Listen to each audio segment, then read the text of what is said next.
প্রথমে এই ভিডিওটা আগে ভালো করে দেখো।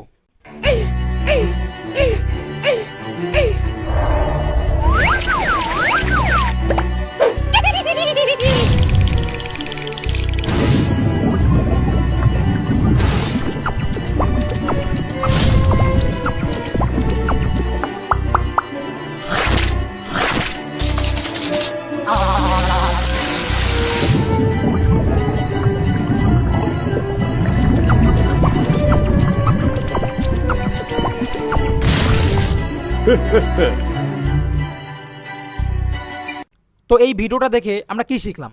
এখানে দেখানো হয়েছে যে মাসেল আমাদের বডিতে কীভাবে বিল্ড হয়। আমরা অনেকেই আছি যারা জিমে গিয়ে ভালো ওয়ার্কআউট তো করে আসি, তারপরে ভাবি আমাদের বডিতে মাসেল কেন বিল্ড হচ্ছে না। তার একটাই কারণ, আমরা খাওয়া দাওয়া ঠিক করি না, আমাদের ডায়েটটা ঠিক নেই। সেই কারণেই কিন্তু আমাদের বডিতে মাসেল বিল্ড হচ্ছে না। তো আশা করি তোমাদের প্রবলেমটা তোমরা বুঝে গেছো। আর এবার থেকে খাওয়া দাওয়া প্লাস ওয়ার্কআউট, তবেই কিন্তু মাসেল বিল্ড হবে।